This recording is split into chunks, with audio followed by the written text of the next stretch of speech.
Assalamualaikum warahmatullahi wabarakatuh. Halo teman-teman, perkenalkan nama saya Elisandra dari Prodi Manajemen Universitas Bina Sarana Informatika. Saya di sini akan mewawancarai ibu guru TK di TK Islam Al-Muhadiro yang berada di Pinang, Tangerang. Let's go. Apa alasan Bu Widya menjadi guru TK? Sebenarnya alasannya simpel. Anak saya sudah besar, sudah usia. Saat waktu itu sudah SMA. Kegiatan saya tuh di rumah tidak ada. Jadi saya berusaha untuk waktu yang terbuang itu saya isi dengan kesibukan yang bisa berbagi ilmu atau berbagi kemampuan yang saya miliki. Kemudian saya waktu masuk ke TK itu mengajar, saya belum kuliah. Waktu saat 2009 itu saya masih lulusan SMA. Kemudian saya masuk, di samping saya lulusan SMA juga kan kemampuan saya belum ada tuh tentang mengajar. Jadi di 2011 saya baru masuk kuliah. Usia saya 35. Wah, banyak kan usianya. Tapi saya semangat karena kan itu dia faktor di rumah tidak ada anak kecil, jadi ya semangat aja.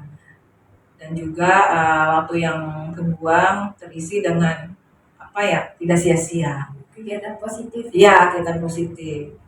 Ya penting yang di rumah sudah diselesaikan baru siap mengajar.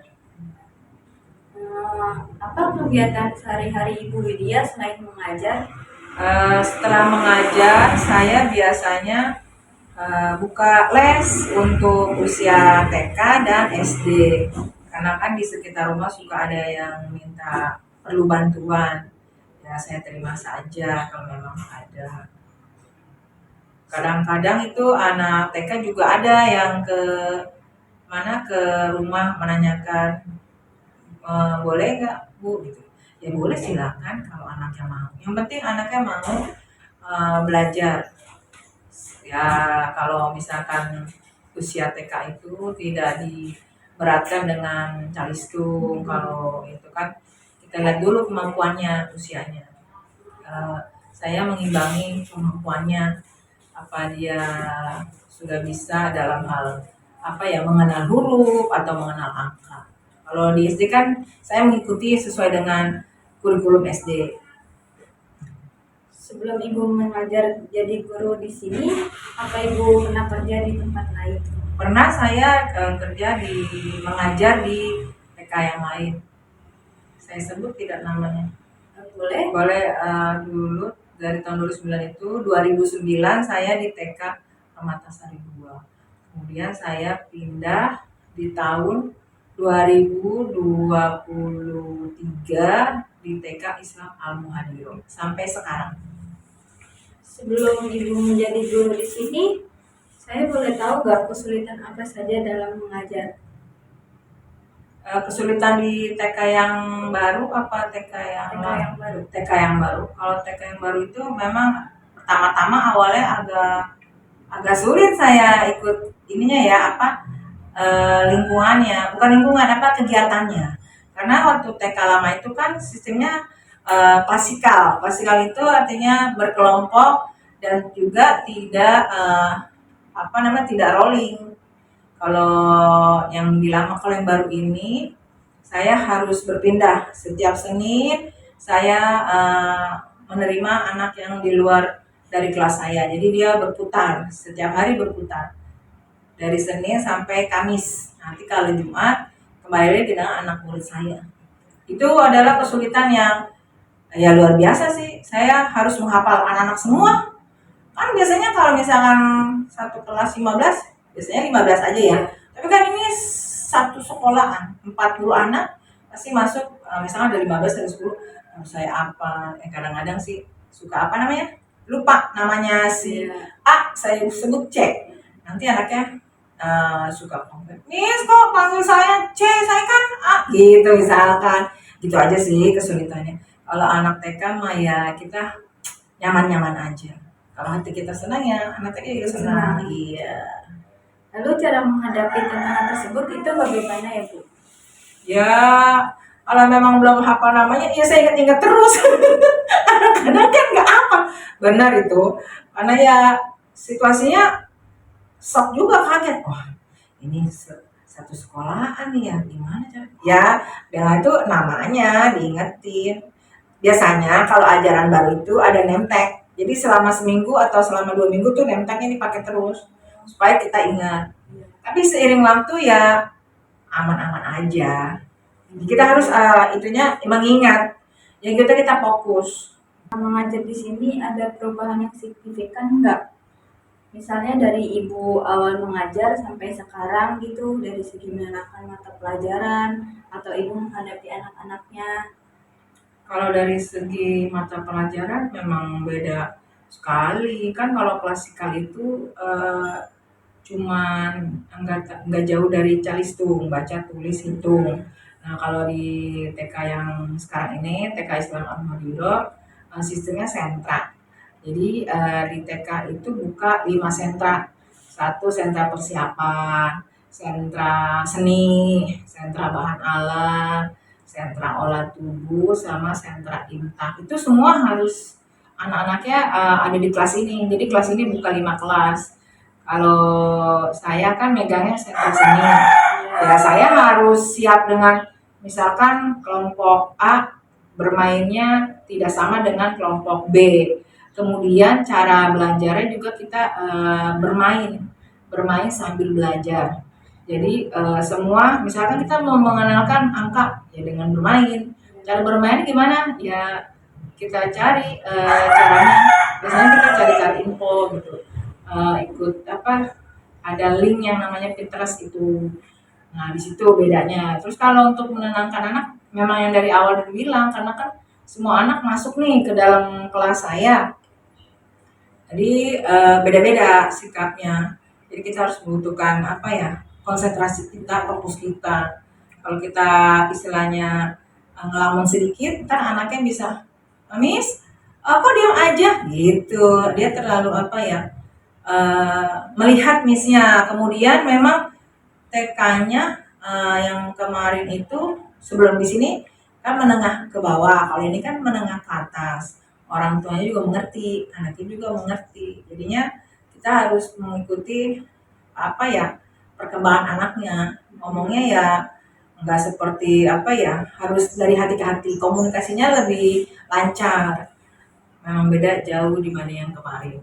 Itu aja sih. Pendekatannya lebih akrab.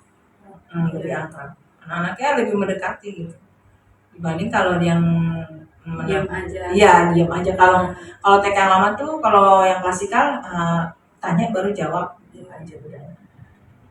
Apa ibu ada keinginan untuk pindah mengajar ke sekolah lain? Iya, sebenarnya ada karena itu terlalu jauh. Mana ya? Biasanya dulu saya cuma hanya mungkin 5 menit. Sekarang setengah jam jalannya. Ya niat mah ada lebih dekat ke rumah. Cuman kalau masih belum ada ya nikmatin aja dulu, ya jalankan aja dulu sambil kita cari cara. Bukan berarti kita tidak betah ya, bukan karena kebetulan jarak, terus kebetulan di rumah ada orang tua yang sepuh udah tua. Jadi kalau apa ya, kalau kenapa-napa gitu ya tanggung.